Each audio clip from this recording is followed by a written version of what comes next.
मौजूद हैं। आपके हम कुछ सवाल लेने की कोशिश करेंगे। 30 मिनट का वक्त हमने उसके लिए तय कर रखा है। इस तरह से ये 2 घंटे की बहस पूरी होगी। 2-3 बुनियादी बातें हैं जिनका हमें ध्यान रखना है। किसी भी किस्म की नारेबाजी में हमें शरीक नहीं होना है।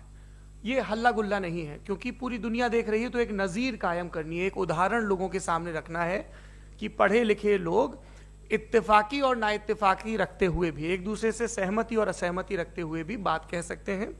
यहाँ पर मेरे जेएनयू के प्रोफेसर बैठे हैं, पुरुषोत्तम अग्रवाल जी, जिन्होंने हमें क्लास में सिखाया है कि सहमति का साहस और असहमति का विवेक, और इसका ठीक उलट भी, ये बड़ा जरूरी है।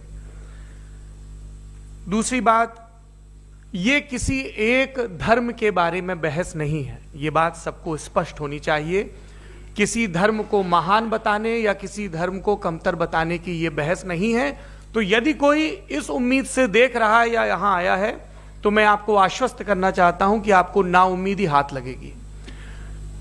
इस बहस में बहुत ज्यादा धार्मिक प्रतीकों के इस्तेमाल को लेकर भी ये दोनों लोग जो अभी आपको गंभीर दिख रहे हैं, भले लोग हैं, कल शाम को चाय पर मिले थे, बहुत हंसी मजाक भी इनके बीच हुआ था और गलबैयां डालते हुए एक तस्वीर भी हुई थी।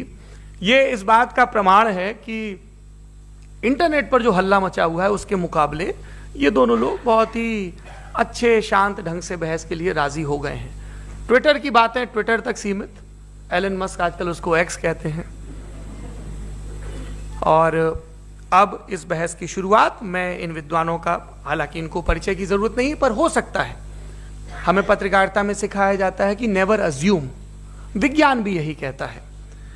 मुफ्ती शमाइल नदवी साहब इस्लामिक विद्वान, शिक्षाविद हैं, कोलकाता के वाहियान फाउंडेशन के संस्थापक हैं, लखनऊ की प्रतिष्ठित दारुल उलूम नदवतुल उलमा से ग्रेजुएशन किया है, सोशल मीडिया और सार्वजनिक मंचों पर अध्यापन और बौद्धिक कामों में सक्रिय हैं और इस समय इंटरनेशनल इस्लामिक यूनिवर्सिटी मलेशिया से पीएचडी कर रहे हैं। अच्छी बात यह है कि पढ़ाई के साथ साथ ट्रैवल ब्लॉग भी बनाते हैं। पेट्रोनास टावर के सामने का ब्लॉग हमने देखा। हमारे साथ जावेद अख्तर साहब हैं।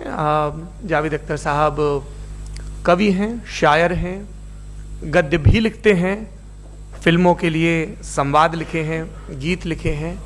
इससे इतर ये वैज्ञानिक सोच को लेकर या अपने डिक्लेयर्ड एथिज्म को लेकर भी मुखर रहते हैं और अपने तहीं रैशनैलिटी की बात करते हैं।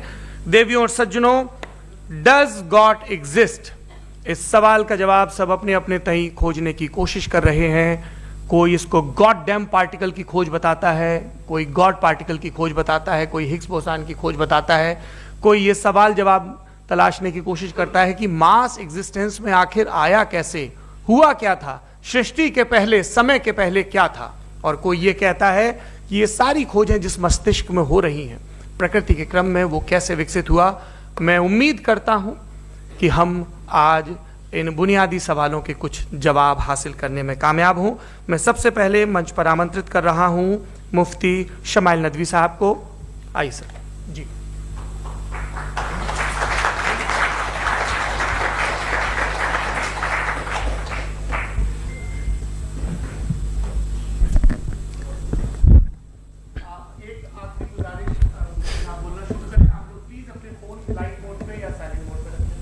एक बार चेक कर ले, कई बार बेध्यानी हो जाती है।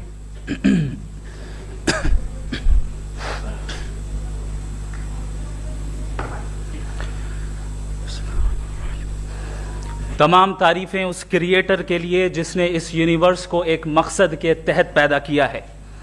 रिस्पेक्टेड जनाब जावेद अख्तर साहब, मिस्टर सौरभ द्विवेदी और respected audience, thank you all for being here today. आज की डिबेट में चूंकि हम बात करने वाले हैं डज गॉड एग्जिस्ट के टॉपिक पर, तो ये एक ऐसा टॉपिक है जिसके मुताल्लिक कोई भी डिसीजन लेने के लिए अलग अलग स्टैंडर्ड्स हो सकते हैं। लिहाजा डिबेट के शुरू में ये ज़रूरी है कि हम ये जान लें कि आज के इस टॉपिक में कौन सा स्टैंडर्ड सही होगा और कौन सा गलत होगा। सबसे पहला स्टैंडर्ड जिसे मैं समझता हूं कि हमारे रिस्पेक्टेड जनाब जावेद अख्तर साहब बड़ी तेजी के साथ उसकी तरफ लपकेंगे, वो है साइंस। जबकि साइंस दर हकीकत खुदा के एग्जिस्टेंस को डायरेक्टली साबित करने या उसके एग्जिस्टेंस को डिनाई करने के लिए स्टैंडर्ड नहीं बन सकती। और उसकी वजह क्या है, ये मैं नहीं कह रहा, ये वो लोग कह रहे हैं जो साइंस के एक्सपर्ट्स हैं। नेशनल एकेडमी ऑफ साइंस कहती है science doesn't have the processes to prove और disprove the existence of god. Why? क्योंकि साइंस का ताल्लुक एम्पेरिकल एविडेंस से है, और एम्पेरिकल एविडेंसेस का ताल्लुक हमारे नेचुरल और फिजिकल वर्ल्ड से है, जबकि गॉड नॉन